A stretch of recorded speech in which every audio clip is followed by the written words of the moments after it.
Het belangrijkste nieuws uit Curaçao in het Nederland. Access Journaal, vers van de pers.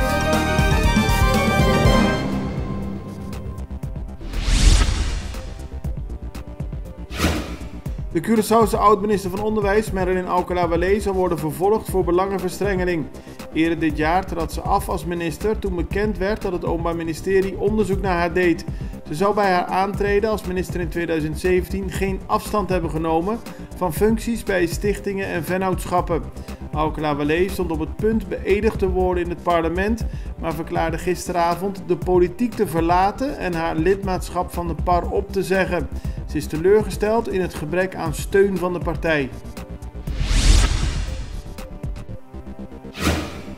Nu Merelin Alcala-Wallé heeft bedankt voor haar statenzetel, is de kans groot dat Shaheen Saad El Hage de nieuwe parlementariër voor de PAR wordt.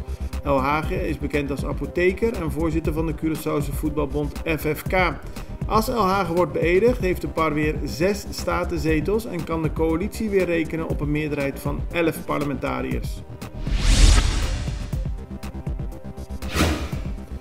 Coalitiepartij MAN wacht de ontwikkelingen in de Staten af. Volgens partijvoorzitter Yves Koop moet de PAR laten zien dat ze binnenkort weer 6 zetels kunnen vullen. Daarna wil MAN gaan onderhandelen over wie de nieuwe minister van Gezondheid wordt. Hij wil nu nog niet vooruitlopen op de vraag wie de beste kandidaat is, maar volgens Koop heeft de Blauwe Partij voldoende goede kandidaten voor die post. Suzica Media Reumer, leider van de partij PIN en minister van Gezondheid, zegt nog steeds niet te weten waarom Rennox Kalmes, de enige parlementariër van de partij PIN, zijn vertrouwen in haar en in de partij heeft opgezegd. Het gebeurde afgelopen zaterdag. Gisteren zei Camelia Reumer geen idee te hebben van de beweegredenen van Kalmes en ook geen contact meer met hem te hebben gehad. Het Openbaar Ministerie doet een dringende oproep aan alle personen die nog openstaande boetes hebben om deze zo snel mogelijk te komen betalen of daarvoor een betalingsregeling te treffen.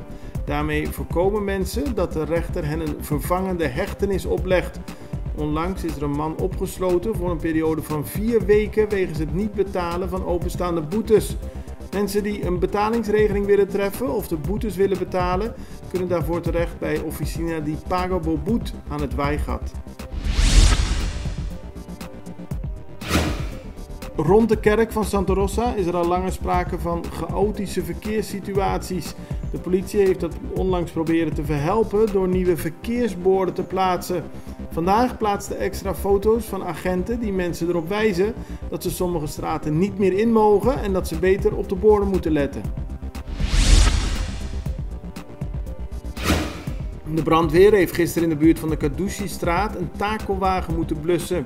Onbekenden hebben de wagen in de brand gestoken en toen de brandweer aankomt stond hij volledig in brand. Hij kon ook niet meer gered worden. De eigenaar zegt niet te weten wie het op hem gemumd heeft. Het belangrijkste nieuws uit Curaçao in het Nederland. Access Journaal, vers van de pers.